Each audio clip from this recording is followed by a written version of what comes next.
សួស្តីអ្នកទាំងអស់គ្នាថ្ងៃនេះខ្ញុំមាន3សំណួរដោយសារតែម្សិលមិញបងប្រុសខ្ញុំឆ្លើយអត់ត្រូវសំណួរចុងក្រោយទេឥឡូវខ្ញុំសួរបងប្រុសម្ដងចឹងសំណួរទី1នោះគឺសំណួរកណ្ដាលសំណួរដំបូងដែល easy បំផុត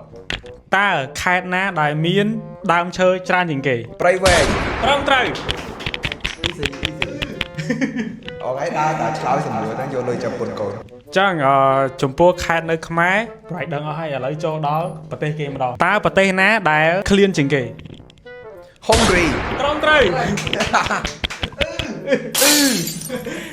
ចឹងចូលដល់សំណួរចុងក្រោយគឺជាសំណួរដែលស្រួលប៉ុន្តែពិបាកឆ្លើយចឹងសំណួរនោះគឺមាន E មួយគាត់លក់ម្ជូរនោះគាត់លក់ចម្រោះប៉ុន្តែគាត់ឃ្លានស្វាយប៉ុន្តែគាត់អត់ញ៉ាំម្ជូរខ្លួនឯងទេគាត់ទៅទិញគេហេតុអីឃ្លានស្វាយអត់ញ៉ាំម្ជូរខ្លួនឯងទៅទិញគេហ្នឹងហើយដោយសារតែគាត់ចង់ញ៉ាំស្វាយទុំចាម្ជូរសើស្វាយជូរតែអត់មានគិតតិចហេតុអីចុងឥ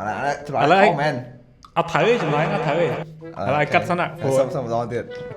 មកប្រាប់ម្ដងទៀតអីអត់មាន E មួយគាត់លក់ម្ជូរហ្នឹងគាត់លក់គ្រប់មុខប៉ុន្តែ E លក់ម្ជូរហ្នឹងគាត់ឃ្លានស្វាយហើយគាត់អត់ញ៉ាំម្ជូររបស់គាត់ទេគាត់យកលុយទៅទិញគេសារអី E មួយដែលលក់ម្ជូរហ្នឹងហើយដោយសារគាត់អស់ស្វាយគាត់លក់ម្ជូរហ្នឹងគាត់អស់គេទិញអាស្វាយហ្នឹងអស់ហើយអញ្ចឹងមិនត្រូវទៅទិញគេវាអស់ហើយយល់អត់ហើយអញ្ចឹងណៃអត់ខុសទៀតមែនខុសចុយអាខតខនៅក្នុងមុខអាខតនៅក្នុងមុខស្មាល់តែលើឲ្យឆ្លើយម្ដងទៀតមើល E ហ្នឹងទៅទិញគេទៅហ្នឹងហើយមូលហេតុអីបានគាត់មកញ៉ាំស្វាយខ្លួនឯងបើគាត់មានស្វាយសោះហ្នឹង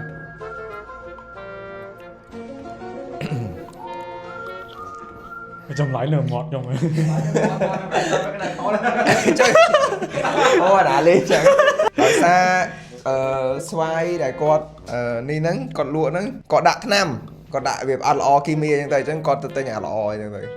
អត់ត្រូវអញ្ចឹងមិនប្រកាសថាគាត់ទៅទិញគេហ្នឹងស្វាយល្អណាស់អូបាទអត់ចាទេអត់ចាទេអញ្ចឹងចម្លើយគឺបើគាត់ញ៉ាំស្វាយខ្លួនឯងគាត់ខាតអញ្ចឹងគាត់មិនត្រូវយកលុយទៅទិញគេយល់អត់ចម្លើយនៅមាត់គាត់យល់អត់មិនចង់ខាតចុះបើគាត់អ្នកលក់បើគាត់ញ៉ាំរបស់ខ្លួនឯងគាត់មិនខាតអញ្ចឹងគាត់មិនទៅទិញគេនេះគេខាតលុយដូចគ្នាហ្នឹងអត់ទេគាត់លក់ថ្លៃនឹងចម្លើយតែប៉ុណ្្នឹងអូខេអូខេបងលក់ថ្លៃអត់សួរអ្នកអស់គ្នាអ្នកយកស្រាប់ពីចម្លើយហ្នឹងអត់ចម្លើយនៅមាត់ខ្ញុំមិនទៅចម្លើយនៅមាត់ខ្ញុំហ្នឹងចម្លើយបដៃឡើងតែខុសចិត្តខ្ញុំអូខេអញ្ចឹងសន្មតថាបដៃ